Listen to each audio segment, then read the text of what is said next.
हे guys, जय Mahakal. Welcome to your channel MPRM। आशा करती हूँ कि आप सभी स्वस्थ होंगे और निरंतर अपने एग्जाम के लिए तैयारी कर रहे होंगे।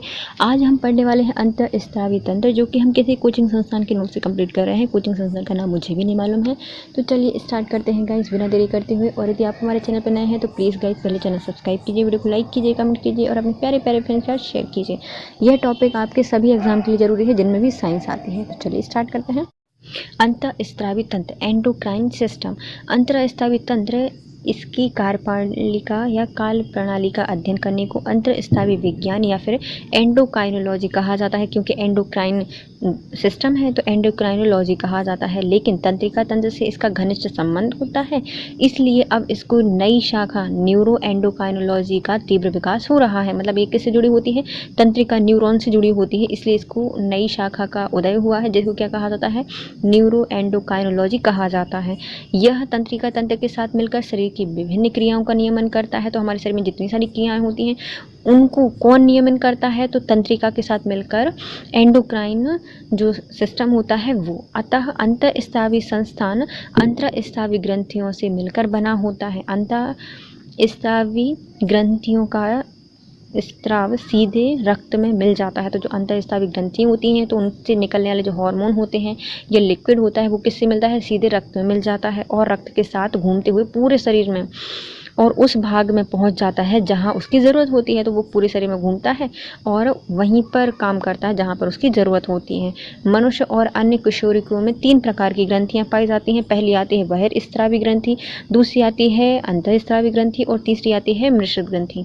बहिर्स्रावी ग्रंथि क्या होती है? इसके द्वारा स्रावित पदार्थ इनकी वाहिकाओं में बहकर संबंधित अंग विशेष में ही जाते हैं, तो इसलिए इन्हें वाहिनी युक्त या डक्ट ग्लैंड भी कहा जाता है। तो हम बाहर जाना है तो इनके लिए कोई एक नाली चाहिए पड़ेगी, नलिका चाहिए पड़ेगी, तो वाहिनी चाहिए होगी। तो ये क्या होते हैं? बहिर्स्रावी, बाहर इनका स्राव करना है तो इनके लिए क्या होती हैं? वाहिकाएं होती हैं बहने के लिए, और इसलिए इनको क्या कहा जाता है? वाहिनी युक्त या डक्ट ग्लैंड कहा जाता है। इनके एग्जाम्पल हैं यकृत, लिवर, श्वेत ग्रंथि, तेल ग्रंथि जिसको सेवियस लार ग्रंथि आदि, ये सब क्या होती हैं? बहिर्स्रावी ग्रंथ हैं। सेवियस ग्लैंड हो गए, लार ग्रंथि हो गई, श्वेत ग्रंथि हो गई और यकृत हो गई, ये सब क्या हैं? बहिर्स्रावी ग्रंथियां हैं।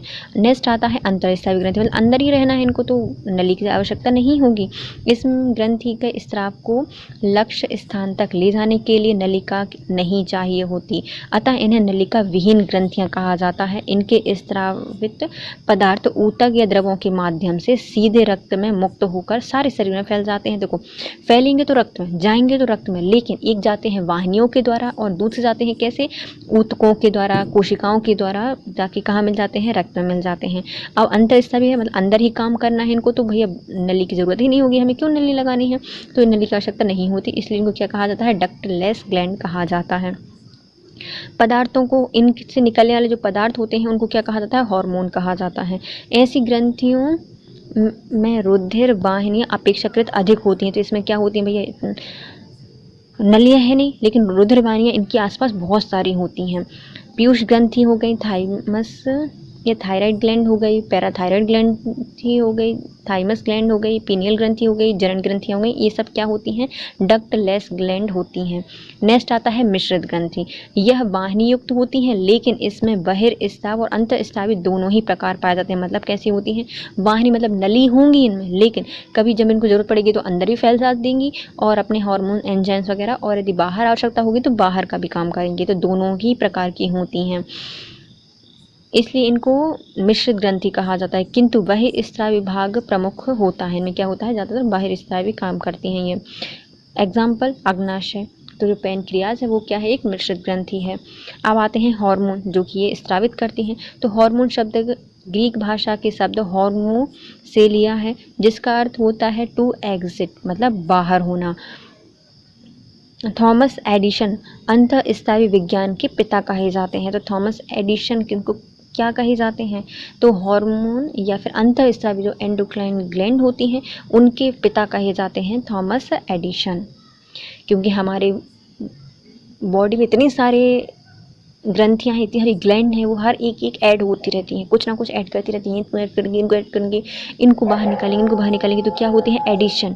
एडिशन किया ना, तो एडिशन को क्या कहा जाता है, एडिशन को अंतःस्रावी विज्ञान का पिता कहा जाता है। शरीर में विशेष प्रकार की ग्रंथियाँ पाई जाती हैं। उच्च कोटि के जंतुओं में तंत्र के अतिरिक्त विशेष रासायनिक पदार्थों के द्वारा शारीरिक क्रियाओं का नियंत्रण होता है। तो जो अलग अलग प्रकार के जंतु होते हैं उन्हें विशेष रासायनिक पदार्थ होते हैं, उनके द्वारा उनकी जो शारीरिक क्रियाएं होती हैं उनका नियंत्रण होता है। तो ग्रंथि पाई जाती हैं सभी मनुष्य में। उच्च कोटि के जंतुओं में उच्च कोटि की पाई जाएंगी, निम्न में निम्न पाई जाएंगी। इनकी रासायनिक क्रिया होगी जिससे शारीरिक क्रियाएं नियंत्रित होती हैं। यह ग्रंथि विशेष प्रकार की रासायनिक पदार्थों का स्राव करती हैं, जिन्हें क्या कहा जाता है, हार्मोन कहा जाता है। तो जो एंडोक्राइन ग्लैंड होती हैं वो क्या करती हैं, हार्मोन का स्रावित करती हैं। हार्मोन जटिल कार्बनिक पदार्थ है। तो भैया हार्मोन है क्या, यह एक प्रकार का जटिल कार्बनिक यौगिक होता है। इनमें से अधिकांशतः स्टेरॉइड होते हैं अधिकांश, लेकिन ये सारे होते क्या हैं, जटिल कार्बनिक यौगिक होते हैं। किंतु कुछ प्रोटीन और कुछ अमीनो अम्ल भी होते हैं। तो कुछ क्या होते हैं, प्रोटीन होते हैं, और कुछ क्या होते हैं, अमीनो अम्ल होते हैं।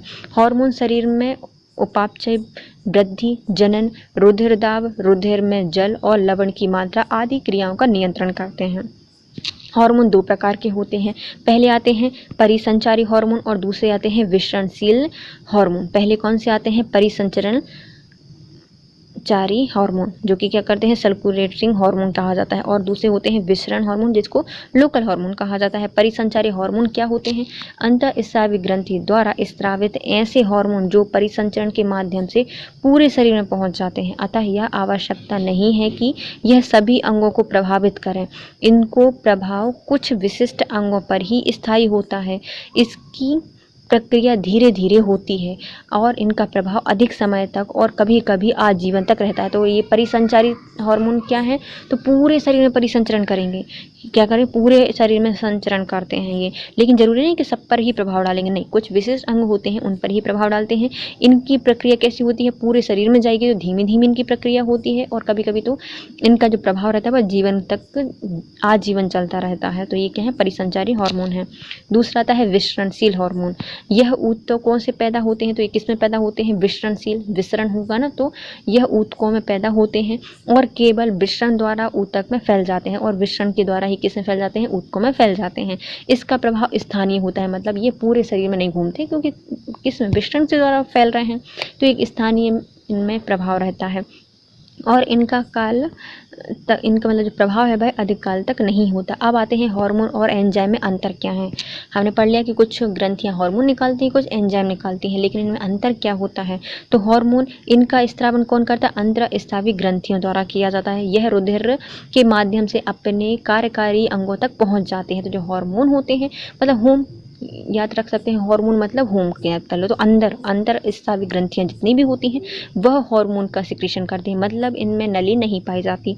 अब आते हैं हमारे एंजाइम। इनका स्रावन क्या होता है, बाहर का काम करते हैं। तो बहिर्स्रावी ग्रंथियां होती हैं, इनके द्वारा जो सिक्रेट किया जाता है वो होता है एंजाइम। ये प्रायः क्या करती है, नलिकाओं द्वारा अपनी अपने लक्ष्य कोशिकाओं में पहुंच जाती हैं। तो जो हार्मोन होंगे वो पूरे शरीर में घूम सकती हैं, रक्त में फैलती हैं क्योंकि, और जो एंजाइम होते हैं वह अपने स्थानीय स्थान पर पहुँच कर, जिन कोशिकाओं में उनकी लक्षित कोशिकाएं हैं वहाँ पर पहुँच कर अपना काम करते हैं, और ये नलिकाओं के द्वारा जाते हैं। हार्मोन रासायनिक प्रभाव से प्रोटीन्स, पेप्टोन्स, अमीनो अम्ल, स्टेरॉइड अर्थात इनके व्युत्पन्न होते हैं। तो जो हार्मोन्स होते हैं वो क्या हो सकते हैं, यह प्रोटीन हो सकते हैं, पेप्टोन्स हो सकते हैं, अमीनो अम्ल हो सकते हैं, या फिर स्टेरॉइड्स होते हैं। जबकि जो एंजाइम्स होते हैं यह रासायनिक स्वभाव से कोलाइड होते हैं। क्या होते हैं, कोलाइड होते हैं, कोलाइड प्रोटीन होते हैं, कोलाइड प्रोटीन होते हैं।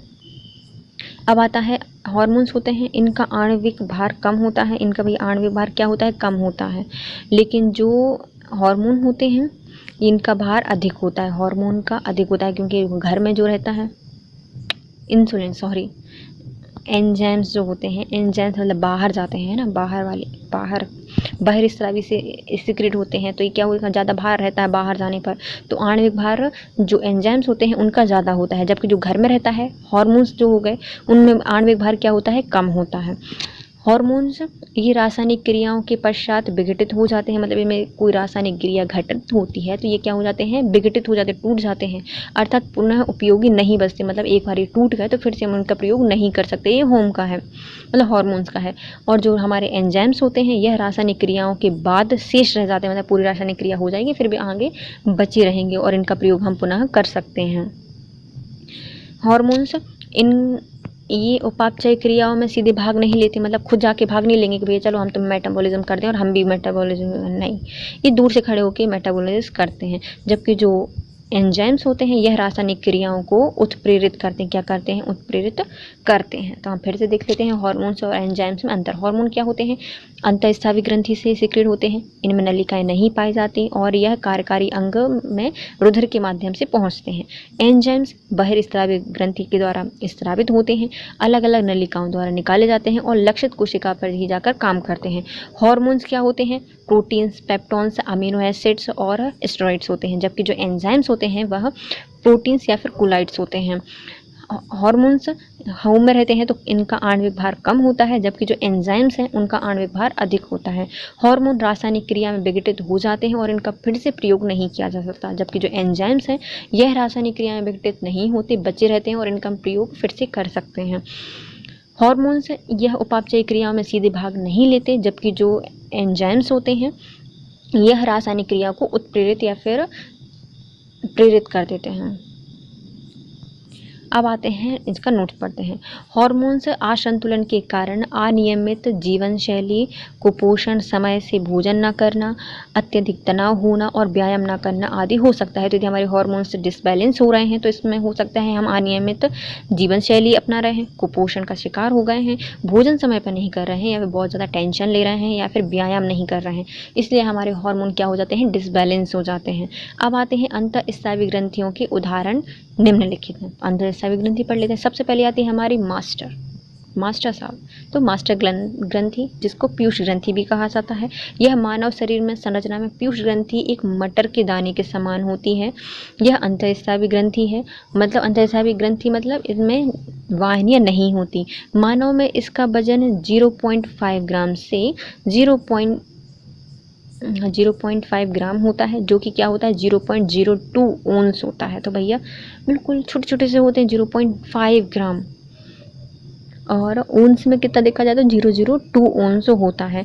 यह मस्तिष्क के हाइपोथैलेमस भाग के नीचे होता है। साथ ही यह कपाल की स्टेनॉइड हड्डी में एक गड्ढे में स्थित होती है। तो स्टेनॉइड में मतलब स्फेनॉइड जो होती है, स्फेनॉइड स्पेशल होती है ना, क्योंकि मास्टर है तो स्फेनॉइड ग्रंथि में या हड्डी में यह पाई जाती है। किसके नीचे, हाइपोथैलेमस के नीचे होती है। इसको सेल्टिसिका भी कहते हैं। पीयूष ग्रंथि एक अति महत्वपूर्ण अंतःस्रावी ग्रंथि है, जिसे मास्टर ग्रंथि भी कहा जाता है, क्योंकि इससे उत्पन्न हार्मोन अंतःस्रावी ग्रंथियों की सक्रियता को उत्तेजित करते हैं।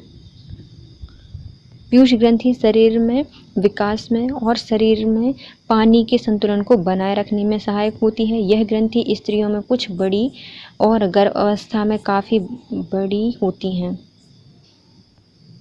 पीयूष ग्रंथि मुख्यतः दो पालियों में पाई जाती हैं। दो लोब्स होते हैं, पहला आता है पश्चपाली और दूसरा आता है अग्रपाली। पीयूष ग्रंथि से निकलने वाले हार्मोन, पश्चपाली से निकलने वाले मुख्यतः दो हार्मोन होते हैं, पहला होता है बेसोप्रिन और दूसरा होता है ऑक्सीटोसिन। बेसोप्रिन को जिसको ADH कहा जाता है, एंटी डायूरेटिक हार्मोन। ADH वृक्क, किडनी की वाहिनिकाओं और कोशिकाओं में जल के अवशोषण को नियंत्रित करती है और जल अवशोषण को बढ़ाकर मूत्र में आयतन को कम करती है। इसी कारण से इसे मूत्ररोधी या फिर एंटी डायूरेटिक भी कहा जाता है। इसकी कमी होने पर मूत्र के साथ पानी की अधिक मात्रा निकलने लगती है, जिससे मूत्र पतला और रुधिर गाढ़ा हो जाता है। इससे रुधिर दाब कम हो जाता है और इस रोग को मूत्रलता या फिर डायूरेसिस कहते हैं। इससे उदक मेह भी कहा जाता है, उदक मेह भी कहा जाता है। इससे बार बार पेशाब होता है और शरीर से अत्यधिक पानी निकल जाता है। इसकी अधिकता होने पर मूत्र गाढ़ा और रुधिर पतला हो जाता है। इससे रुधिर, ये जो रक्तदाब होता है वह बढ़ जाता है। यदि यह अत्यधिक पानी निकल जाता है तो क्या हो जाएगा, यूरिन गाढ़ा हो जाएगा और रुधिर दाब क्या होता है, कम हो जाएगा। और इसकी मात्रा यदि कम हो जाती है तो क्या हो जाएगा, यूरिन गाढ़ा हो जाएगा और ब्लड पतला हो जाएगा और हाई ब्लड प्रेशर बढ़ जाता है। ऑक्सीटोसिन हार्मोन, इससे पिटोसिन हार्मोन भी कहा जाता है। यह गर्भ अवस्था के अंतिम काल में गर्भाशय की दीवारों की आनैक्षिक पेशियों में संकुचन को प्रेरित करता है, अर्थात प्रसव के समय गर्भाशय में फैलने में तथा प्रसव के पश्चात गर्भावस्था के सिकुड़ने को प्रेरित करता है ऑक्सीटोसिन हार्मोन। यह स्तन ग्रंथियों में दूध स्राव को भी उत्तेजित करता है। अब आते हैं अग्रपाली के हार्मोन। यह पूरी पीयूष ग्रंथि का लगभग 3/4 भाग बनाती है। इस भाग से स्रावित हार्मोन के स्राव को हाइपोथैलेमस नियंत्रित करता है। तो जो अग्रपाली है इसमें जितने भी स्राव होते हैं तो इनको कौन नियंत्रित करता है, तो हाइपोथैलेमस नियंत्रित करता है। देखो पूरी ग्रंथि है, शरीर में जितनी भी ग्रंथि है उनको नियंत्रित करती है पीयूष ग्रंथि, और जो पीयूष ग्रंथि है उसका जो अग्रभाग है उसको करती है नियंत्रित हाइपोथैलेमस। इस भाग को नियंत्रित और स्थापित होने वाले हार्मोन निम्न प्रकार हैं। पहला आता है एसटीएच हार्मोन, जिसको सोमेटोट्रोपिक हार्मोन भी कहा जाता है। यह शरीर की वृद्धि विशेषतः हड्डियों में वृद्धि को नियंत्रित करता है। इस हार्मोन की अधिकता से भीमकायत्व, यह भीमकाय हो जाता है शरीर, और इसको एक्रोमीगिली विकार उत्पन्न हो जाता है। इससे मनुष्य की लंबाई सामान्य से बहुत अधिक बढ़ जाती है। जो लंबाई है वह सामान्य से अधिक बढ़ जाती है। और जो सोमेटोट्रोपिन हार्मोन है इसकी कमी होने पर मनुष्य बौने हो जाते हैं। बाल्यकाल में इस हार्मोन के कम स्राव से व्यक्ति बौना हो जाता है और बौनेपन को एटिलियोसिस, इन बोने को मैगेट्स कहा जाता है। जो बोना होने की जो बीमारी होती है उसको क्या कहा जाता है, एंटीलियोसिस कहा जाता है। एंटी ले लो यार, बोना सा बच्चा है तो एंटीलियोसिस कहा जाता है, जबकि जो बोना व्यक्ति होता है उसे मैगेट्स कहा जाता है।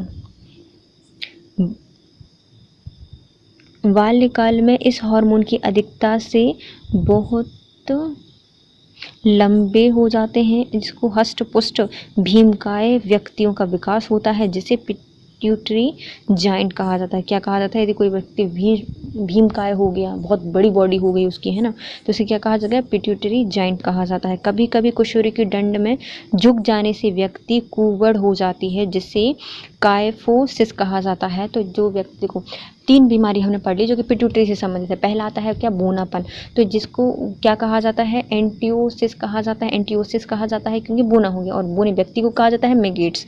और यदि वह व्यक्ति भीमकाय हो जाता है तो इसे कहा जाता है पिट्यूटरी जॉइंट कहा जाता है। और यदि कुबड़ निकल आती है किसी व्यक्ति को तो इसे कहा जाता है कायफोसिस कहा जाता है। नेक्स्ट आता है जीटीएच हार्मोन, जिसके गैनिडोट्रोपिक हार्मोन कहा जाता है। गैनिडोट्रोपिक, यह हार्मोन नर में वृषण और मादा में अंडाशयों की उत्तेजित करता है, और यह लैंगिक परिपक्वता एवं लैंगिक कार्यों की पूर्णता के लिए अति आवश्यक होता है। यह 2 प्रकार के होते हैं। पहला आता है एफएसएच हार्मोन और दूसरा होता है एलएच हार्मोन। एफएसएच हार्मोन क्या होता है, फॉलिक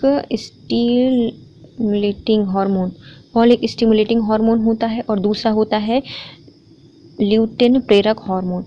तो फॉलिक स्टिमुलेटिंग हार्मोन क्या होता है, यह मादा में अंडाशय के फॉलिकल्स की वृद्धि करता है, अंडों के निर्माण को प्रोत्साहित करता है। मादा हार्मोन एंड्रोजन के स्राव को प्रेरित करता है। नर में शुक्राणुओं और शुक्राणु जनन नालिकाओं का निर्माण करके उनके द्वारा प्रेरित करता है। तो ये क्या होता है, फॉलिकल स्टिमुलेटिंग हार्मोन है। तो जो फॉलिकल्स होते हैं किसके, मादाओं के फॉलिकल्स होते हैं उनकी वृद्धि करता है, और जो नर में होते हैं उनमें ही वृद्धि करता है। तो मादाओं में जो एंड्रोजन है उसको प्रेरित करता है, और शुक्राणु में जो शुक्राणु जनन नलिकाएं हैं उनका निर्माण और प्रेरित करता है। नेक्स्ट आता है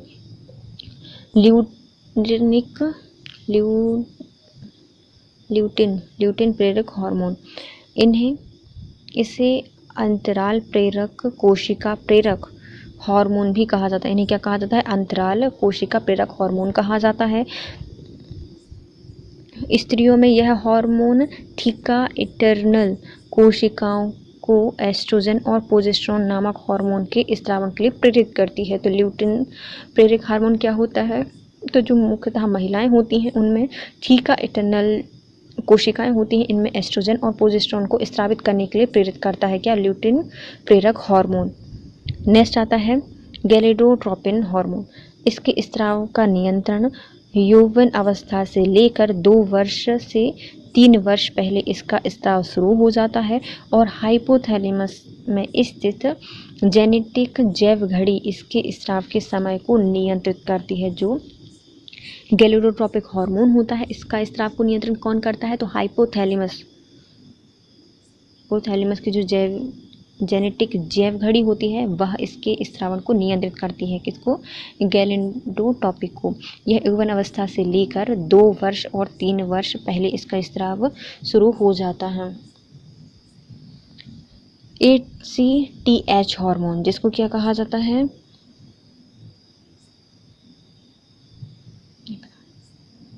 यह एडिनल ग्रंथि के कार्टिकल्स भाग में हार्मोन के स्राव को प्रेरित करती है। किसके? जो एडिनल ग्रंथि होती है कहाँ पाई जाती है? ये एडिनल ग्रंथि जो हमारी किडनी होती है उसके ऊपर टोपी के जैसे होती है ना।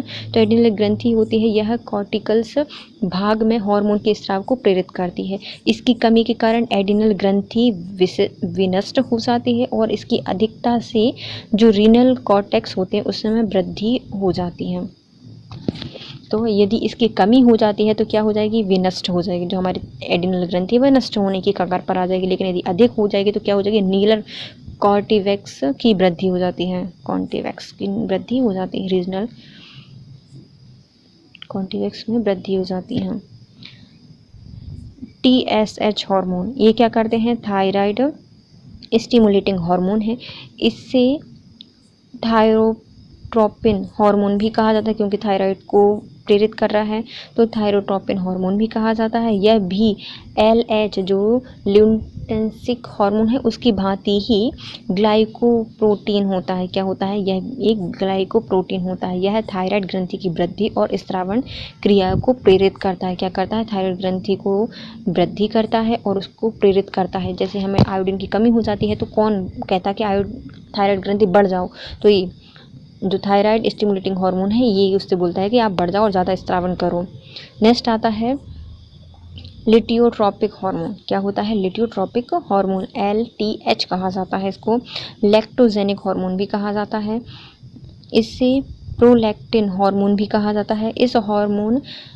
यह जो हार्मोन है गर्भित महिलाओं में दुग्ध निर्माण एवं स्रावन को प्रेरित करता है। साथ ही यह कॉर्पस लुटियंस में प्रोस्टोजन नामक हार्मोन के स्राव को प्रेरित करता है।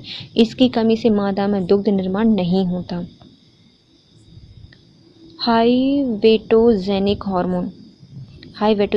हार्मोन, यह कार्बोहाइड्रेट के उपापचय को प्रभावित करता है। हाई बीटा तो हाई बेटोजेनिक हार्मोन यह क्या करता है? कार्बोहाइड्रेट के उपापचय को प्रभावित करता है तथा इसके प्रभाव प्रोटीन तथा वसा पर भी होता है। साथ ही साथ इसका प्रभाव इंसुलिन के ठीक विपरीत होता है। तो यह क्या करता है? इंसुलिन के विपरीत कार्य करता है। हाई बेटोजेनिक हार्मोन्स यह कार्बोहाइड्रेट को उपापचय में सहायक होता है। नेक्स्ट आता है मेलेनोसाइट स्टिमुलेटिंग हार्मोन, MST कहा जाता है। इसका स्राव मध्य पिंड से होता है। ये बीच से निकलती है मेलेनोसाइट स्टिमुलेटिंग हार्मोन, किंतु मनुष्य में मध्य पिंड में अल्प विकसित होने के कारण इसका स्राव अग्रपाली से होता है। मतलब मध्य भाग जो है वह अच्छे से विकसित नहीं, इसलिए अग्रपाली से हो जाता है। यह हार्मोन त्वचा की कोशिकाओं में मेलानिन रंग के कणों को फैलाकर त्वचा के रंग को गहरा या कर देती है। तो ये कौन सा है भैया, मेलानोसाइट स्टिमुलेटिंग हार्मोन है। तो भैया ज़्यादा स्रावित होगा तो व्यक्ति कैसा हो जाएगा, काला हो जाता है। अब आते हैं हम फिर से इनको पढ़ लेते हैं। हमारे जो पिट्यूटरी ग्रंथि के हार्मोन्स हैं वो दो प्रकार से पाई जाती है, एक अग्र और एक पश्च। तो अग्रपाली से निकलने वाले हार्मोन बहुत सारे हैं, पश्चपाली से सिर्फ दो हैं, एक आता है बेसोप्रिन और दूसरा आता है ऑक्सीटोसिन। बेसोप्रिन किसको प्रेरित करता है, तो इसको कहा जाता है डाईयूरेटिक हार्मोन, यूरिन को गाढ़ा या पतला करने का काम करता है ये बेसोप्रिन। नेक्स्ट आता है ऑक्सीटोसिन हार्मोन, इसको लविंग हार्मोन कहा जाता है। यह जो मादा गर्भावस्था के समय जो दीवारें होती हैं उनकी आनक्षिक पेशियों को संकुचित करता है और उनको फैला देता है, और जैसे ही फिर उनको बाद में बच्चे होने के पश्चात उसको गर्भाशय को सुखाड़ने का काम भी कौन करता है, ऑक्सीटोसिन हार्मोन करता है। अग्रपाली से स्रावित होने वाले हार्मोन बहुत सारे हैं, तो ये पहले तो खुद ही 3 से 4 भाग रखता है। पहला आता है सोमेटोट्रोपिन हार्मोन। इसमें क्या होता है, यदि इसका ज़्यादा स्रावित हो गया तो व्यक्ति कैसा हो जाएगा, भीमकाय हो जाएगा शरीर। कम स्रावित हुआ तो बूना हो जाएगा। तो यदि भीमकाय हो मतलब बूना हो जाएगा तो इसे क्या कहा जाता है, एटियोलोसिस कहा जाता है, एंटियोलोसिस कहा जाता है, और इस व्यक्ति को कहा जाता है मेगेट्स। और यदि भीमकाय शरीर हो जाएगा तो इसको कहा जाता है पिट्यूटरी जाइंट। और कभी कभी कुशेरक्यू में डंड निकल आती है, कुबड़ निकल आती है, तो इसे कहा जाता है काइफोसिस, काइफोसिस कहा जाता है। फिर आता है गैनिडोट्रोपिक हार्मोन, GTH कहा जाता है। यह नर और मादा दोनों में निकलते हैं। तो नर में वृषण में और मादाओं के अंडाशय को उत्तेजित करता है। यह लैंगिक परिपक्वता को बना के रखता है और लैंगिक कार्यों की पूर्णता और के लिए अति आवश्यक होता है। दो प्रकार का होता है, एक होता है फॉलिकल स्टिमुलेटिंग हार्मोन होता है, एक होता है ल्यूटिन प्रेरक हार्मोन। तो फॉलिकल्स क्या करता है, तो मादा अंडाशय में फॉलिकल की वृद्धि करता है, उनके स्राव को प्रेरित करता है। तो जो मादाओं की और नर में भी जो पुरुष होते हैं उनमें भी शुक्राणु और शुक्र जनन नलिकाओं का निर्माण करने का काम करता है फॉलिकल स्टिमुलेटिंग हार्मोन। नेक्स्ट आता है लुटिंग प्रेरक हार्मोन। ये क्या करते हैं, तो यह जो हार्मोन्स होते हैं मुख्यतः महिलाओं में थीका इंटरनल कोशिकाओं को एस्ट्रोजन और प्रोजेस्टेरोन स्रावित करने के लिए प्रेरित करता है। गैलिडोट्रोपिक हार्मोन स्रावण को नियंत्रित कौन करता है, तो जो गैलिडोट्रोपिक हार्मोन है यह क्या करता है, यह यौन अवस्था के लगभग 2 वर्ष से 3 वर्ष में प्रारंभ हो जाता है। इसके स्रावण को जो हाइपोथैलेमस है वो नियंत्रित करता है और जैविक गति से इसको नियंत्रित करता है, जो जैविक घड़ी होती है इससे। ACTH हार्मोन, यह एडिनल ग्रंथि होती है, उसके जो कॉर्टिकल भाग होते हैं उनको स्रावण को नियंत्रित करती हैं। और एडिनल के यदि कम निकलता है तो एडिनल ग्रंथि भी नष्ट हो जाती है, और ज़्यादा निकलती है तो उसमें जो रीनल कॉन्टेक्स हैं उनमें वृद्धि हो जाती है। नेक्स्ट आता है थायराइड स्टिमुलेटिंग हार्मोन। तो थायराइड ग्रंथि है उसको क्या करती है, स्टिमुलेट करती है, उसको स्टिमुलेटिंग काम करने का काम करती है। यह LT की भांति ही ग्लाइकोप्रोटीन होती है, थायराइड ग्रंथि में वृद्धि करने के लिए स्रावित को प्रेरित करती है। लिटियोट्रोपिक हार्मोन, यह प्रोलैक्टिन हार्मोन कहलाता है, मादा में दुग्ध का निर्माण करता है, इससे क्या कहा जाता है, प्रोलैक्टिन हार्मोन कहा जाता है। इसकी कमी से मादाओं में दुग्ध निर्माण नहीं होता।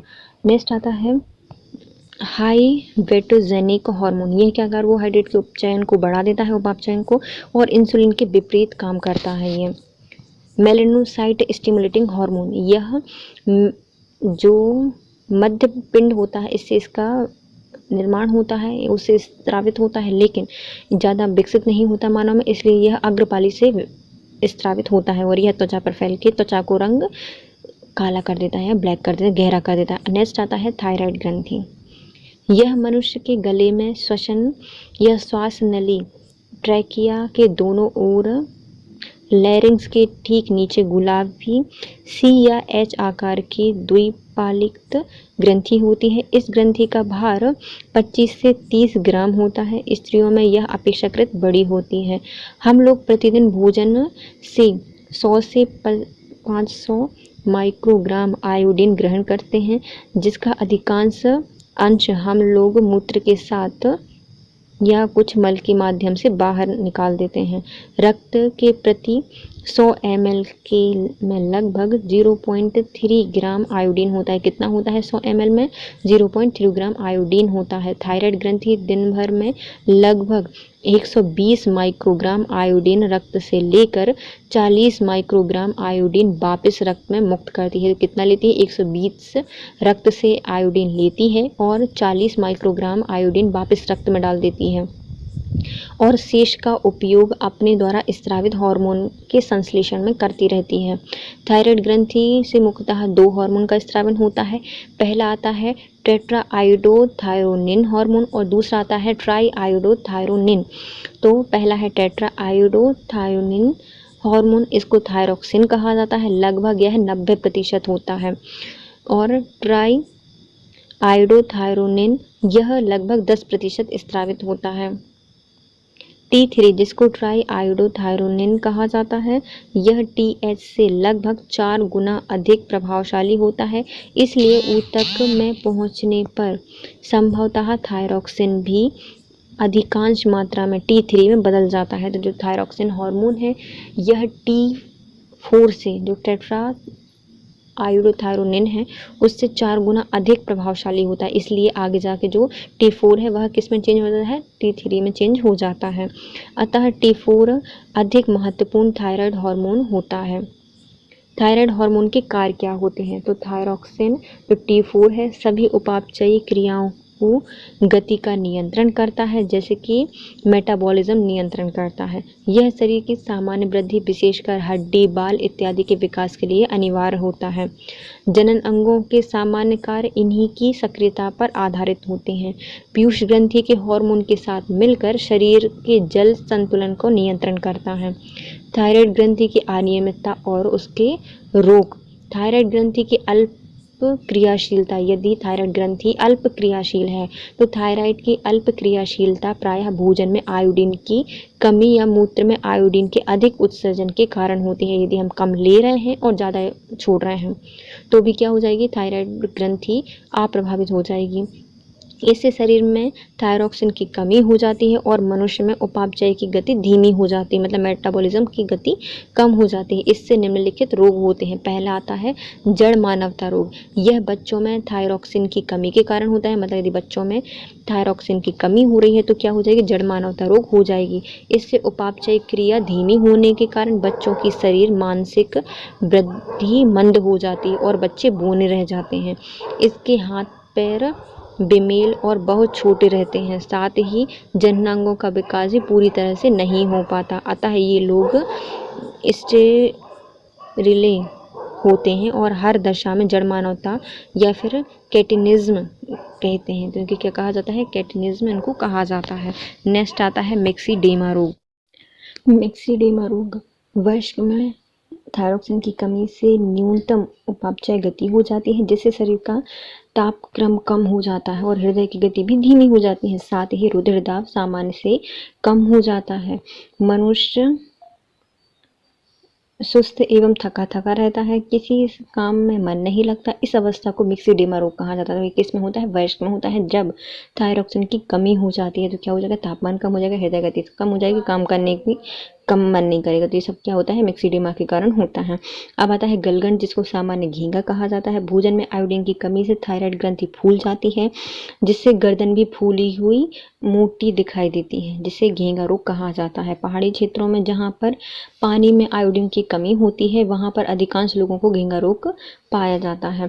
नेक्स्ट आता है हाशिमोटो का रोग। यह अवस्था में थायराइड ग्रंथि का स्राव इतना कम हो जाता है कि इस स्राव को बढ़ाने के लिए औषधियां शरीर में विष या फिर एंटीजन का काम करने लगती हैं। इसको नष्ट करने के लिए शरीर में प्रतिविष बनने लगता है जो थायराइड को ही नष्ट कर देता है, जिसे एंटी ह्यूमन रोग या फिर थायराइड की आत्महत्या भी कहा जाता है। तो हाशिमोटो रोग क्या है भैया? उसको थायराइड कमी, मतलब थायराइड ग्रंथि बड़ी हो गई, काम करना बंद कर दिया, तो उसके लिए दवाई दी जाएंगी। तो वो कैसे काम करेंगे? एंटीजन का काम करेंगे और वो जाके थायराइड ग्रंथि को ही मार देंगे और हंसेंगे, हाँ हाँ हाँ हाँ। तो हाशिमोटो रोग यह ह्यूमन रोग, एंटी ह्यूमन रोग या फिर थायराइड की आत्महत्या कहलाती है। थायराइड की अति क्रियाशीलता और रोग, मतलब यदि थायराइड ज़्यादा क्रियाशील हो जाता है तो क्या रोग होंगे? तो अति स्राव के कारण थायराइड ग्रंथि फूल जाती है, जिससे एक्सोथैलेमिक ग्वाइटर कहा जाता है। क्या कहा जाता है? एक्सोथैलेमिक ग्वाइटर कहा जाता है अति स्त्राव से। इसके होने वाले रोग कौन कौन से हैं? पहला आता है हाइपर थायराइडिज्म।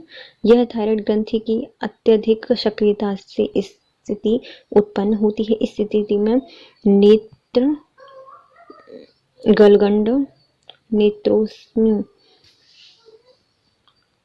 गलगंड हो जाता है। इस रोग के लक्षणों में आंखें बाहर की ओर उभर आती हैं, नाड़ी गति बढ़ जाती है और त्वचा मुलायम और नर्म हो जाती है। रोगी को गर्मी का अनुभव अधिक होता है और अधिक भूख के बावजूद वजन कम होने लगता है। उंगलियों में कंपन और हृदय की गति तीव्र हो जाती है। वास्तव में थायराइड ग्रंथि की अति सक्रियता आयोडीन की कमी के कारण होती है। मतलब यदि आयोडीन कम ले रहे हैं तो क्या हो जाएगी कि हमारी थायराइड ग्रंथि वह अति सक्रिय हो जाएगी। तो इससे क्या रोग होता है? सबसे पहला तो उसकी मात्रा बढ़ जाएगी, तो क्या कहा जाता है? हाइपोथायरिज्म कहा जाता है। तो हाइपोथायरिज्म में क्या होता है? अत्यधिक सक्रिय हो जाती है ग्रंथि, थायराइड ग्रंथि। इसमें नेत्रोजिज्म गलगंड कहा जाता है, नेत्र बाहर आ जाती है, नाड़ी गति धीमी हो जाती है, त्वचा मुलायम हो जाती है, वेट कम हो जाता है, ज़्यादा भूख लगने के बाद भी हाथों में कंपन हो जाता है, हृदय गति तीव्र हो जाती है। ये सब क्या होती है? आयोडीन की कमी के कारण थायरॉक्सिन ज़्यादा बढ़ जाता है। इसके कुछ रोग भी हैं, जैसे कि ग्रिप्सन रोग। ये थायराइड ग्रंथि बढ़ जाती है, इसमें क्या होता है? ग्रिप्सन रोग मतलब गलगंड। तो जो गलघेटू है उसमें बिल्कुल एकदम ग्लव्स जैसा लगेगा कि हमने गले में भी ग्लव पहन लिया, तो बड़ा हो जाएगा, तो थायराइड ग्रंथि इसमें बढ़ जाती है। नेक्स्ट आता है लर्ज रोग। यह थायराइड की गांठें बन जाती हैं। क्या हो जाती हैं? इसमें लर्ज में थायराइड ग्रंथि में गांठें बन जाती हैं। थायरोकैल्सिटोनिन हार्मोन TCT कहा जाता है। यह हार्मोन थायराइड के स्टोमा द्वारा स्त्रावित होता है। थायराइड के जो स्टोमा होता है उसके द्वारा स्त्रावित होता है। कौन सा? थायरोकैल्सिटोनिन। मतलब थायराइड ग्रंथि नहीं निकलती बल्कि उसके स्टोमा होते हैं, वो इसको स्त्रावित करता है। यह शरीर में कैल्शियम की मात्रा को नियंत्रण करती है। यह हड्डी के विघटन को कम और मूल में कैल्शियम आयन के उत्सर्जन को बढ़ावा देती है। रुधिर में कैल्शियम की मात्रा को संतुलित भी यही करता है। क्या करता है? थायरोकैल्सिटोनिन हार्मोन TCT कहा जाता है, जो कि थायराइड ग्रंथि के स्टोमा से सिक्रीट होता है। पैराथायराइड ग्रंथि ये दूसरी ग्रंथि है। इससे पहले हम थायराइड ग्रंथि के कुछ क्या पढ़ लेते हैं? रोग पढ़ लेते हैं। पहला रोग हमारा कौन सा था? अनियमित पहले जड़मानवता रोग हो जाती है, जो कि बच्चों में होती है। इससे बच्चे क्या हो जाते हैं? इनकी वृद्धि नहीं होती, मानसिक विकास नहीं होता, हाथ पांव सब बेमेल हो जाते हैं, तो इसलिए यह जड़मानवता या फिर किटनिज्म रोग कहा जाता है। फिर आता है मैक्सिडेमा। यह वयस्कों में होता है। ऑक्सीटोसिन की कमी के कारण हृदय गति धीमी हो जाएगी, रुधिर दाब कम हो जाएगा, सुस्त पड़ जाते हैं, तो ये मैक्सिडेमा रोग हो गया। गलगंड रोग क्या होता है? और आयोडीन की कमी के कारण थायराइड ग्रंथि थायरॉक्सिन ज़्यादा स्रावित करने के लिए फूल जाती है, आयोडीन की कमी के कारण ये होता है। फिर आता है हाशिमोटो रोग। थायराइड ग्रंथि बहुत ज़्यादा काम करना बंद कर देती है, तो उसको ठीक करने के लिए कुछ दवाई दी जाती हैं, जो कि एंटीजन के रूप में काम करती हैं और विष बनाने लगती हैं, थायराइड ग्रंथि को ही नष्ट कर देती हैं। इसे एंटी इम्यून रोग या फिर थायराइड की आत्महत्या कहा जाता है। फिर आती है थायराइड की अति क्रियाशीलता और रोग। ज़्यादा क्रियाशील हो जाएगी तो क्या होगा? तो अति स्राव से पहला हो जाता है एक्सोथैलेमिक ग्वाइटर हो जाता है। हाइपरथायरिज्म, यह इसकी अधिसक्रिय थायराइड ग्रंथि अतिसक्रियता के कारण होती है। इसमें नेत्रोथैल्मिक गलगंड भी कहा जाता है। नेत्र बाहर आ जाती हैं, त्वचा मुलायम हो जाती है, नरम हो जाती है, गर्मी का अनुभव ज़्यादा होता है, हाथ कांपने लगते हैं। आयोडीन की कमी के कारण ये रोग होता है। गिब्स रोग, ये थायराइड ग्रंथि बढ़ जाती है। और लर्ज रोग, इसमें थायराइड में गांठें पड़ जाती हैं, लोग एकदम से गांठ पड़ जाएंगी। फिर आता है थायरोकैल्सिटोनिन, यह TCT कहलाता है और जो थायराइड ग्रंथि है उसके स्टोमा से इसका सिक्रीशन होता है, कैल्शियम की मात्रा को नियंत्रित करती है। नेक्स्ट आता है पैराथायराइड ग्रंथि। पैराथायराइड ग्रंथि मसूर के दाने के आकार की 4 छोटी छोटी सी ग्रंथियों का समूह होता है, जिसमें प्रायः 2-2 थायराइड ग्रंथि प्रत्येक खंड की पिछली सतह पर स्थित होती हैं। ये लगभग 3 से 4 mm व्यास की होती हैं। यह पीले भूरे रंग की होती हैं। इनका वजन 0.05 से 0.6 ग्राम होता है। इस ग्रंथि द्वारा स्रावित होने वाले हार्मोन कौन कौन से हैं? तो पहला आता है पैराथायरोमोन, पैराथायमोन हार्मोन, कैल्सिटोनिन हार्मोन। यह मुख्यतः दो स्रावित होते हैं। पैराथायमोन हार्मोन PTH कहा जाता है। यह हार्मोन जिसको कॉलिप का हार्मोन भी कहा जाता है। तो पैराथायमोन, पैर में कुछ लग जाता है तो क्या करते हैं, लेप लगाते हैं ना, तो कॉलिप हार्मोन हो गया। 84 अमीनो अम्ल अणु का बनी हुई एक प्रोटीन होती है। तो क्या है पैराथायमोन, एक प्रोटीन है। कितने अमीनो अम्ल से बना है, 84 अमीनो अम्लों से बना है। इसे शुद्ध रूप से सबसे पहले कॉलिप ने 1925 में तैयार किया था। रक्त में कैल्शियम और फॉस्फेट आयनों की संख्या का नियमन करके शरीर के अंततः वातावरण की अखंडता बनाए रखने में महत्वपूर्ण सहयोग देता है। यह हार्मोन कैल्शियम के अवशोषण और वृक्क में इसकी पुनः अवशोषण को बढ़ाता है। यह हड्डियों की वृद्धि करता है और दांतों के निर्माण में महत्वपूर्ण भूमिका निभाता है। कौन सा, पैराथायमोन ग्रंथ मतलब हार्मोन। इसको क्या कहा जाता है, कॉलिप का हार्मोन कहा जाता है, क्योंकि कॉलिप ने इसको 1925 में खोजा था। 84 अमीनो अम्लों से बना हुआ एक प्रोटीन है। कैल्शियम और फॉस्फेट के अवशोषण में सहयोग होता है।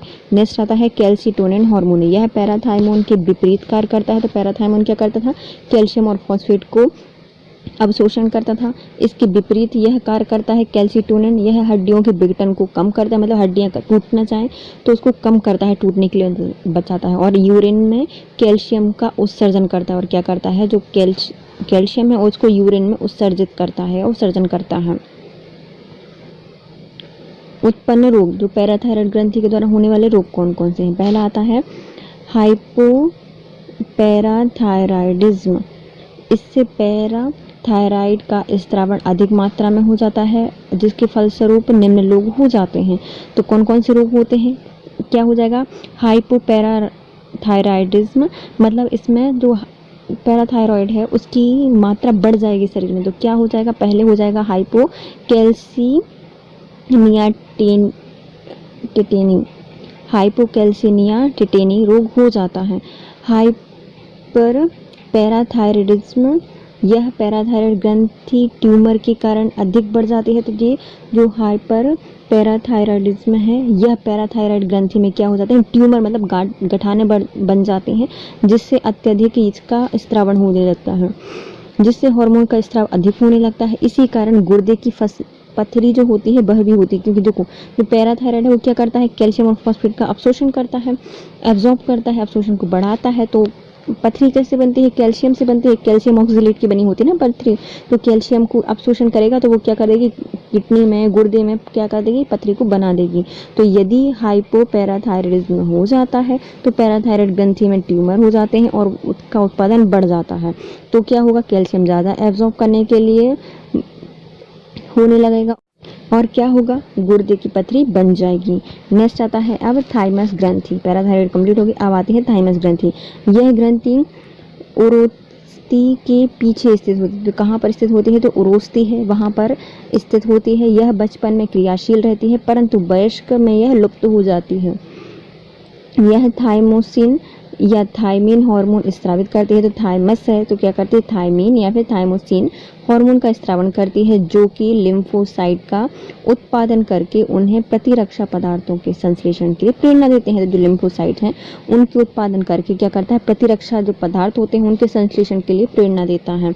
यह वयस्कों में यह कार्य लसिका ग्रंथि द्वारा किया जाता है। तो बचपन में क्या करती है, ये थाइमस ग्रंथि बहुत क्रियाशील होती है, तो प्रतिरक्षा तंत्र को बढ़ाती है, लिम्फोसाइट का उत्पादन करके प्रतिरक्षी करती है। लेकिन जब ये वयस्क होते हैं बच्चे तो यह लुप्त हो जाती है धीरे धीरे, क्योंकि वयस्क में इसका जो कार्य है प्रतिरक्षी बनाने का वो कौन करता है, लसिका ग्रंथि के द्वारा किया जाता है।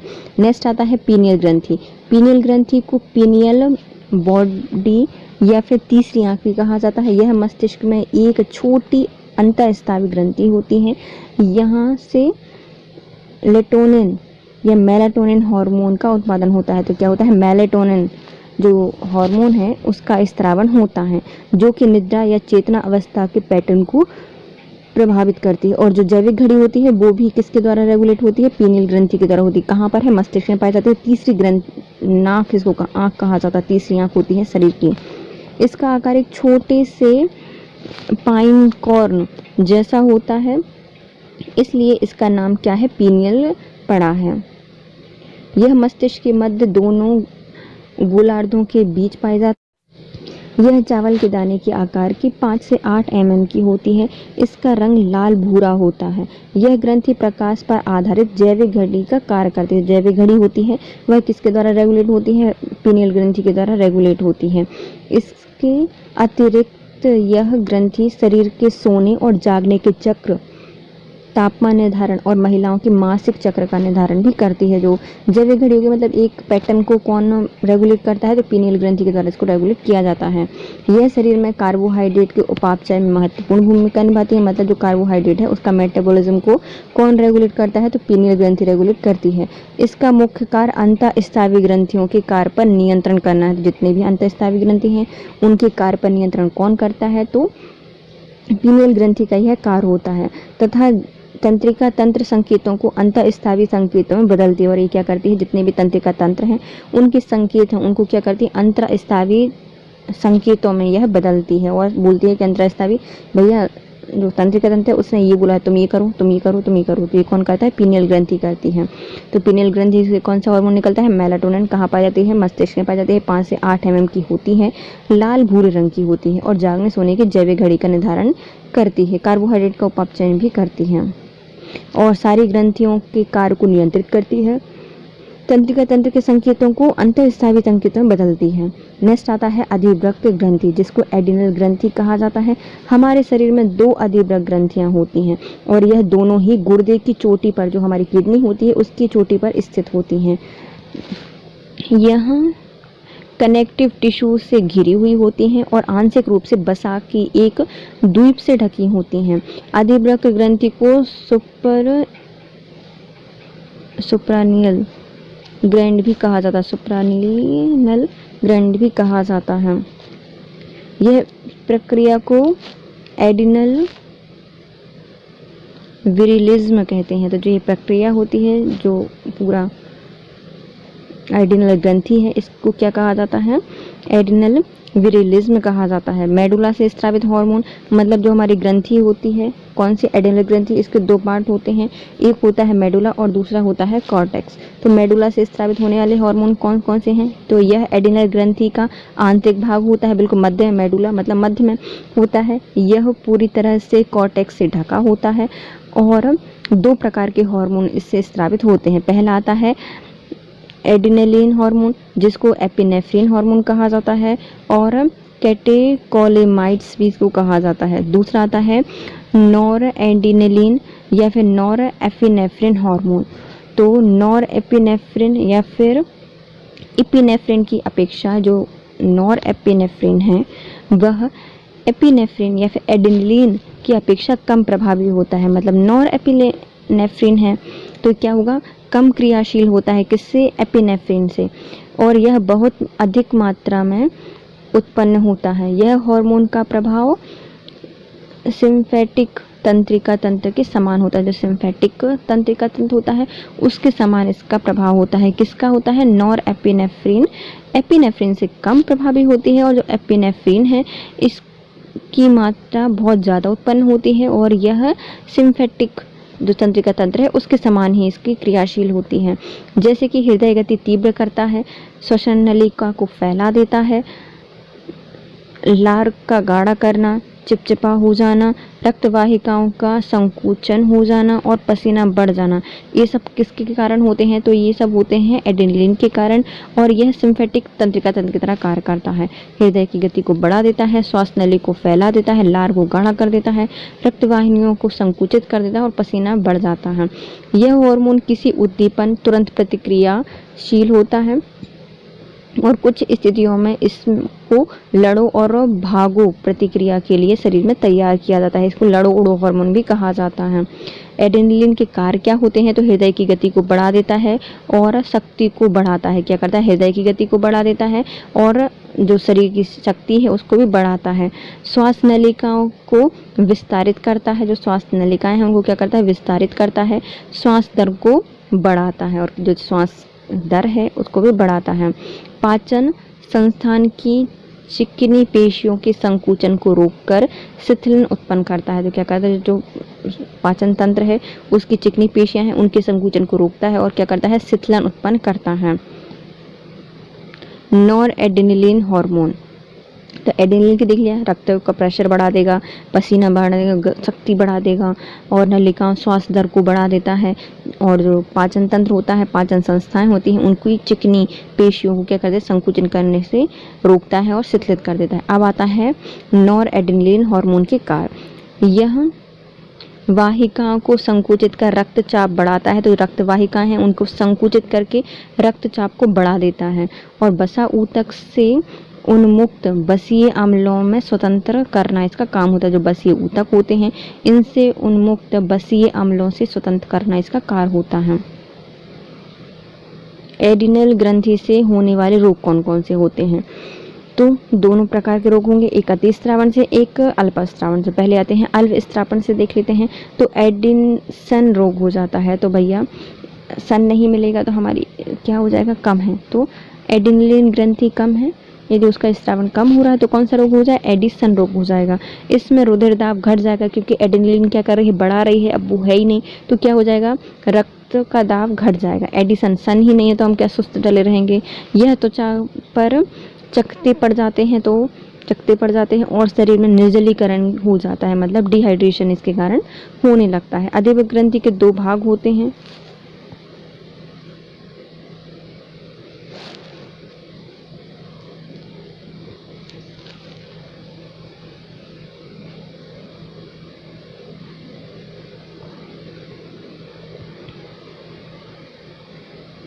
ये ना पेज थोड़ा सा ऊपर नीचे लग गया है लेकिन फिर भी चलेंगे। तो क्या करता है, ये एक ही रोग होता है किसके कारण, जो हमारा एड्रिनल ग्रंथि है जो कि मेडुला के द्वारा स्रावित किया जाता है। इसका यदि कम स्रावन होता है तो कौन सा रोग हो जाता है, एडिसन रोग हो जाता है और रक्तचाप कम हो जाता है, निर्जलीकरण हो जाता है और हाथ पे चकत्ते या फिर त्वचा में चकत्ते बनने लगते हैं। अब आते हैं अधिभुक्त ग्रंथि के दो भाग होते हैं, पहला कॉर्टेक्स और दूसरा मेडुला। कॉर्टेक्स क्या था, कोट थी, मेडुला मध्य का भाग था। ये दोनों भाग ही कार्यात्मक रूप से तथा उत्पत्ति के रूप से एक दूसरे से भिन्न होते हैं। कॉर्टेक्स द्वारा स्रावित हार्मोन और उनके कार्य कौन कौन से, तो पहले अपन कोट के देख लेते हैं, बाहर जो उसकी कोटिंग की गई है उसके। यह वजन में 5 से 7 ग्राम की ग्रंथि होती है जो कि एड्रिनल ग्रंथि का लगभग 90% भाग बनाती है।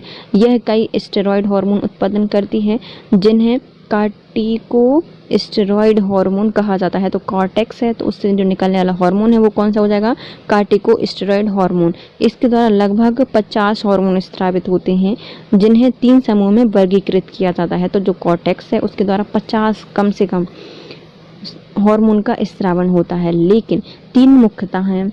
इनसे कौन सा हार्मोन निकलता है, कार्टिकोस्टेरॉयड हार्मोन निकलता है, इसको कहा जाता है। अब आते हैं 3 प्रमुख समूहों में कैसे वर्गीकृत।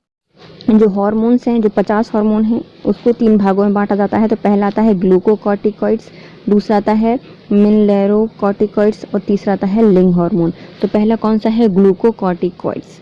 तो यह भोजन के उपापचय में महत्वपूर्ण भूमिका निभाता है क्योंकि हमें भोजन से क्या मिलता है, ग्लूकोज मिलता है। तो भोजन के उपापचय में महत्वपूर्ण भूमिका कौन निभाता है, ग्लूकोकॉर्टिकॉइड्स। ये कार्बोहाइड्रेट, प्रोटीन और वसा के उपापचय का नियंत्रण करता है। क्या करता है, कार्बोहाइड्रेट, प्रोटीन, वसा के उपापचय का नियंत्रण करता है। यह शरीर में जल और इलेक्ट्रोलाइट्स के नियंत्रण में भी सहायता देता है। तो जल और जो इलेक्ट्रोलाइट्स हैं उनके नियंत्रण में भी कौन भूमिका निभाता है, ग्लूकोकॉर्टिकॉइड्स। ये हार्मोन प्रदाह विरोधी या फिर एंटी इन्फ्लामेटरी होते हैं, इसलिए हार्मोन ये श्वेत रुधिराणु पर नियंत्रण करके उत्तेजित पदार्थों के प्रति सुरक्षा प्रक्रिया को रोकते हैं। ये पदार्थों में लाल रुधिरों की जो रुधिराणु होते हैं उनकी संख्या को बढ़ाते हैं और WBC को नियंत्रित करते हैं। जो ग्लूकोकॉर्टिकॉइड से ये क्या करता है, WBC को कम कर देता है, इनको नियंत्रित करता है और जो RBCs हैं उनकी संख्या को बढ़ा देता है, उनकी संख्या को बहुत ज़्यादा बढ़ा देता है, उत्तेजित करता है। और यह WBC है उनको उत्तेजन को नियंत्रित कर देता है क्योंकि क्या होते हैं, एंटी इन्फ्लामेटरी होते हैं ग्लूकोकॉर्टिकॉइड्स। अब आता है मिनरेलोकॉर्टिकॉइड्स। इसका मुख्य कार्य क्या होता है, वृक्क महिलाओं द्वारा लवण के पुनः अवशोषण और शरीर में अन्य लवणों की मात्रा का नियंत्रण करता है। तो जितने भी मिनरल्स हैं हमारे शरीर में, मिनरल से आ रहा है ना, मिनरलोकॉर्टिकॉइड्स, तो ये क्या करता है, शरीर में जितने भी लवण हैं उनकी मात्रा को नियंत्रित करता है। यह शरीर में जल संतुलन को भी नियंत्रित करता है। जल जितना भी है तो मिनरल्स जल में मिलते हैं तो उनको भी नियंत्रित करता है। इसके प्रभाव से मूत्र द्वारा पोटेशियम और फॉस्फेट का अधिक मात्रा में उत्सर्जन और सोडियम क्लोराइड और जल का कम मात्रा में उत्सर्जन होता है। तो ये क्या करता है, देखो मिनरलोकॉर्टिकॉइड्स है, यह जो वृषण है, किडनी है, उसमें क्या करता है, ये महिलाएं नहीं हैं भैया, ये नलिकाएं हैं। तो जो वृक्क नलिकाएं हैं, किडनी की जो नलिकाएं हैं, उनमें से लवण है, उनके अवशोषण और शरीर में अन्य लवणों की मात्रा का नियंत्रण करता है। जितना भी मिनरल्स जा रहे हैं बाहर यूरिन के थ्रू तो उनको रोकता है और जल को संतुलित करता है। और जो मिनरल्स होते हैं, पोटेशियम हो गया, फॉस्फेट हो गया, उनकी अधिक मात्रा में उत्सर्जन और सोडियम क्लोराइड और जल का कम मात्रा में उत्सर्जन होता है। किसके कारण, मिनरलोकॉर्टिकॉइड्स के द्वारा। अब आता है लिंग हार्मोन। यह हार्मोन पेशियों और हड्डियों के परिवर्धन, बाह्य लिंगों, बालों के आने का प्रतिमान होता है और यौन आचरणों का नियंत्रण करता है। यह हार्मोन मुख्यतः नर हार्मोन्स एंड्रोजन्स और मादा हार्मोन एस्ट्रोजन होते हैं। तो जो मुख्यतः कौन से हार्मोन होते हैं, तो नर में होते हैं एंड्रोजन्स और मादा में होते हैं एस्ट्रोजन्स। शरीर में इस हार्मोन की अधिकता से चेहरे पर बाल बढ़ने लगते हैं, जो कि पुरुषों में होते हैं। अब आता है मुख्यतः कुछ रोग। तो कांस रोग, यह रोग सोडियम और पोटेशियम की कमी से हो जाता है। तो ये हमें सोडियम और पोटेशियम की कमी हो जाएगी तो कौन सा रोग हो जाएगा, कांस रोग हो जाएगा। इसमें पेशियों में अकड़न आ जाती है। तो जो हमारे सोडियम और पोटेशियम ये धातु होती हैं, तो यदि हमारे शरीर में धातु कम हो जाएगी तो हमारी जो रक्त कणिकाएं हैं, पेशियां हैं, वो अकड़ जाएंगी और खनखना नहीं पाएंगी। तो कांस रोग किसके कारण होता है, सोडियम और पोटेशियम की कमी के कारण होता है। अति स्त्राव से होने वाले रोग कौन कौन से हैं, जो एड्रिनल ग्रंथि है ना, उसी के हार्मोन चल रहे हैं। यदि एड्रिनल ग्रंथि का स्त्राव क्या होता है, कम हो जाता है, तो क्या हो जाएगा, पोटेशियम और सोडियम की कमी हो जाएगी और पेशियों में अकड़न आ जाएगी, जिसे क्या कहा जाता है, कांस रोग कहा जाता है। अब आता है अति स्त्रावन से होने वाले रोग। इसमें आता है पहला कुशिंग रोग और दूसरा आता है एड्रिनल बेरिलिज्म रोग। तो कुशिंग रोग क्या होता है, इस रोग में शरीर में जल और सोडियम का जमाव अधिक हो जाता है। मतलब यदि एड्रिनल ग्रंथि है, उसका स्त्रावन ज़्यादा हो रहा है तो हमारे शरीर में क्या हो जाएगा, जल बहुत सारा बढ़ जाएगा और सोडियम ज़्यादा बढ़ जाएगा, क्योंकि मिनरल्स को अवशोषण करने के लिए भी प्रेरित करता है ना, जो कि मिनरलोकॉर्टिकॉइड्स करता है। तो यदि ये अति स्त्रावित हो जाएगा तो सोडियम ज़्यादा हो जाएगा और जल ज़्यादा हो जाएगा, कुशिंग रोग हो जाता है। फिर आता है एड्रिनल विरिलिज्म। इस रोग में स्त्रियों में पुरुषों के लक्षण आने लगते हैं और स्त्रियों के चेहरे पर दाढ़ी और मूछें आने लगती हैं। तो एड्रिनल विरिलिज्म हो गया है, तो भैया महिलाओं के लिए क्या करनी पड़ेगी, दाढ़ी बनानी पड़ेगी, दाढ़ी और मूछें आने लगती हैं। तो विरिलिज्म बहुत बुरा रोग है, बैरी हो जाएगा लड़कियों का। तो एड्रिनल बैरिलिज्म यह महिलाओं में हो जाता है। तो मुख्यतः कितने रोग होते हैं, तो मुख्यतः होते हैं 3 रोग। एक होता है कांस रोग, जिसमें पोटेशियम और सोडियम की मात्रा कम हो जाती है और पेशियों में अकड़न आ जाती है। कुशिंग रोग, जिससे शरीर में जल और सोडियम का जमाव बढ़ जाता है। फिर एड्रिनल विरिलिज्म रोग, इससे महिलाओं में दाढ़ी और मूछें आने लगती हैं। ये दोनों ही अति स्त्रावन के कारण होते हैं। और अल्प स्त्रावन से कांस रोग और एडिसन रोग हो जाता है। एडिसन में क्या होता है, तो यह जो त्वचा होती है इसमें चकत्ते बनने लगते हैं, निर्जलीकरण हो जाता है और ब्लड प्रेशर है वह कम हो जाता है।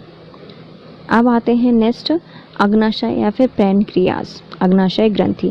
अग्नाशय एक हल्के पीले रंग की मिश्रित ग्रंथि है। यह अग्नाशय एवं डिओडेनम के बीच स्थित होती है। तो जो अग्नाशय ग्रंथि होती है वह आमाशय मतलब स्टमक, और जो डिओडेनम मतलब हमारी छोटी आंत का जो फर्स्ट भाग है डिओडेनम, उनके बीच स्थित होती है। इससे अग्नाशय रस का स्त्रावन होता है, जो कि कहाँ जाता है, डिओडेनम में जाता है। अग्नाशय में बहिर्स्रावी और अंतरस्रावी दोनों भाग होते हैं। मतलब बहिर्स्रावी भी है ये और अंतरस्रावी ग्रंथि है, इसलिए इसको मिश्रित ग्रंथि कहा जाता है। अंतरस्रावी भाग में हार्मोन स्रावित करने वाली एक कोशिका के छोटे छोटे पिंड होते हैं, जिन्हें लैंगरहैंस कहा जाता है। तो अंतरस्रावी है तो अंदर से है, मतलब बाह्य निकाय इसको आवश्यकता नहीं होगी, तो इसमें क्या होते हैं, लैंगरहैंस के द्वीपिकाएं होती हैं। लैंगरहैंस की दूपिका में निम्न कोशिकाएं पाई जाती हैं। तो लैंगरहैंस की दूपिका में कितनी कोशिकाएं पाई जाती हैं? मुख्यतः 3 प्रकार की कोशिकाएं। पहला अल्फा कोशिका, दूसरा बीटा कोशिका और तीसरा गामा या डेल्टा कोशिका। तो निम्नलिखित इस हार्मोन का स्रावन करता है। तो पहला आता है इंसुलिन। यह बीटा सेल्स के द्वारा स्रावित होता है। भैया इससे क्या होता है? डायबिटीज़ हो जाती है। वेस्ट और वेटिंग ने इसको खोजा था, तो बी से बीटा सेल से स्रावित होता है। इंसुलिन का कार्य क्या होता है? तो रक्त है, ब्लड है, उसमें शुगर है, शर्करा के स्तर को नीचे रखता है और ऊतकों में ग्लूकोज की आवश्यकता या उपयोगिता को बढ़ा देता है। यह पेशी और यकृत में ग्लूकोज को ग्लाइकोजन के रूप में भी संचित करता है। तो ये पेशी या ऊतक होते हैं, मतलब जो यकृत होते हैं, पेशी तथा यकृत मतलब लिवर, ये क्या करता है? ग्लूकोज को ग्लाइकोजन में संचरित करता है। इंसुलिन की कमी से रुधिर शर्करा और मूत्र में शर्करा बढ़ने लगती है। यदि इसकी कमी हो जाएगी तो यूरिन में शर्करा, रक्त में शर्करा और पूरी बॉडी में शर्करा बढ़ जाएगी। अब आता है ग्लूकागॉन। यह हार्मोन बीटा कोशिकाओं के द्वारा स्रावित होता है और यह यकृत में ग्लूकोज की मात्रा को नियंत्रित करता है। तो दोनों ही ग्लूकोज की मात्रा को नियंत्रित कर रहे हैं। तो एक करता है क्या? यदि इंसुलिन मतलब नीचे करता है, कौन? इंसुलिन क्या करता है? रक्त में शर्करा की मात्रा को कम कर देता है। और जो ग्लूकागॉन है ये क्या करता है? रक्त में शर्करा को बढ़ाता है। तो दोनों ही क्या करते हैं? दोनों शुगर या फिर शर्करा के नियंत्रण से संबंधित है। इंसुलिन बीटा सेल से और ग्लूकागॉन अल्फा सेल से स्रावित होता है। नेक्स्ट आता है जनन ग्रंथियां। जनन ग्रंथियां जनन कोशिकाओं के निर्माण के अलावा अंतःस्रावी ग्रंथियों के रूप में भी कार्य करती हैं। तो जनन ग्रंथियां अंतःस्रावी ग्रंथि की तरह भी कार्य करती हैं। जनन ग्रंथियों को हम 2 भागों में बांटते हैं। पहला आता है नर जनन ग्रंथियां और दूसरी आती है मादा जनन ग्रंथियां। मादा जनन ग्रंथियां में क्या आता है? सबसे पहले अंडाशय, ओवरी जिसको कहा जाता है। यह मादा के अंदर गुहा में स्थित होता है। इसके द्वारा निम्नलिखित हार्मोन स्रावित किए जाते हैं। तो जो ओवरी है तो उसके द्वारा स्रावित होने वाले कुछ प्रमुख हार्मोन, पहला आता है एस्ट्रोजन। तो ओवरी से अपन कर सकते हैं ओवर, तो एस्ट्रा मत करो है ना, ओवर मत करो, तो एस्ट्रोजन। फिर आता है प्रोजेस्टेरोन, अलग अलग पोज मत बना, तो ओवर मत हो, उड़ो, तो प्रोजेस्टेरोन। और आता है रिलैक्स यार, तो रिलैक्सिंग हार्मोन। 3 हार्मोन निकाले जाते हैं किसके द्वारा? ओवरी के द्वारा। पहला आता है एस्ट्रोजन हार्मोन, इसको एस्ट्रोजन हार्मोन। यह स्टेरॉइड हार्मोन होता है। तो क्या है भैया? स्टेरॉइड हार्मोन है जो गैफियन फ्लोनिकल द्वारा स्थापित होता है। किसके द्वारा होता है? ग्रेफियन फोनिकल द्वारा स्रावित होता है। यह हार्मोन यौवन अवस्था में यौन लक्षण जैसे गर्भाशय, योनि, वेजाइना, अग्नाशयम और स्तनों के विकास को प्रेरित करता है। यह हार्मोन गर्भाशयी एंडोमेट्रियन की वृद्धि को भी प्रेरित करता है। क्या करता है? जो एंडोमेट्रियन है उसकी वृद्धि को भी कौन प्रेरित करता है? तो एस्ट्रोजन। यह अंडवाहिनियों के परिवर्धन को भी पूर्ण करता है। तो जो अंडवाहिनियां हैं, फ्लोपियन ट्यूब है, उसको भी कौन परिवर्तित करता है? तो एस्ट्रोजन करता है।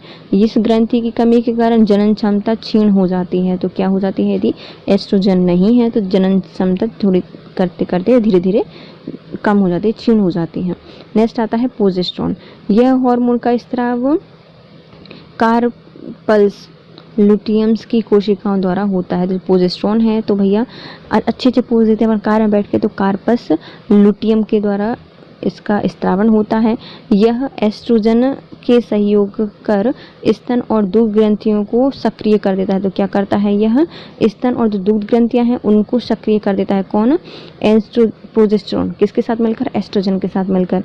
इसके अतिरिक्त यह गर्भाशय और प्रसव में होने वाली परिवर्तनों से भी संबंधित है।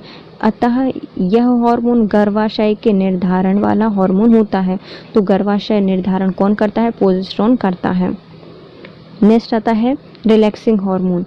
यह हार्मोन भी कार्पस लुटियम के द्वारा स्रावित होता है।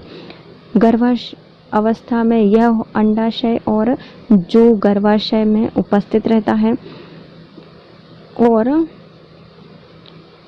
प्यूबिक सिम्फाइसिस को मुलायम बनाता है। क्या बनाता है? तो जो प्यूबिक सिम्फाइसिस है उसको मुलायम बनाने का कार्य कौन करता है? रिलैक्सिंग हार्मोन करता है। तथा गर्भाशय को सिकुड़ने से भी रोकता है। यह गर्भाशय ग्रीवा को चौड़ा करता है, जिससे बच्चे के जन्म में सहायता मिलती है। चलिए हम इनको फिर से देखते हैं। महिलाओं के जनन अंग को या फिर मादा जनन अंग को 3 हार्मोन निकाले जाते हैं ओवरी के द्वारा।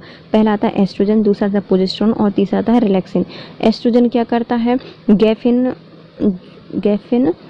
फोनिकल द्वारा स्रावित होता है। स्टेरॉइड है एक प्रकार का। यौवन अवस्था में उनके प्रमुख लक्षण जैसे कि गर्भावस्था में योनि, विजाइना, अग्निशुम और स्तनों के विकास में सहयोगी होता है। एंडोमेट्रियन की वृद्धि को भी प्रेरित करता है। अंडवाहिनी को भी परिवर्धित करता है। जनन क्षमता क्षीण हो जाती है यदि यह कम होता है तो। फिर आता है प्रोजेस्टेरोन, तो यह कार्पस लुटियम के द्वारा स्रावित होता है। यह इसके सही एंड्रोजन के साथ मिलकर स्तनों और दूध ग्रंथियों को सक्रिय करता है। प्रसव होने वाले परिवर्तन के लिए जिम्मेदार होता है प्रोजेस्टेरोन, और उसका निर्धारण भी कौन करता है? प्रोजेस्टेरोन ही करता है।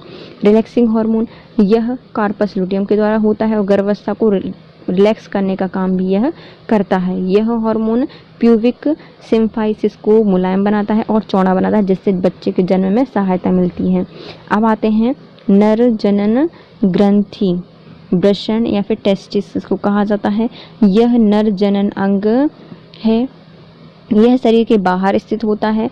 वृषण के अंदर स्थित अंतराली कोशिकाओं या लिडिया कोशिकाओं से नर हार्मोन स्रावित होते हैं, जिन्हें एंड्रोजन पुरुषोचित लैंगिक लक्षणों के परिवर्धन और यौन आचरण को प्रेरित करता है।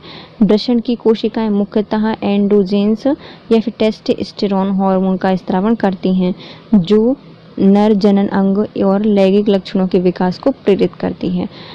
इसके साथ हमारा ग्रंथि होता है चैप्टर कंप्लीट।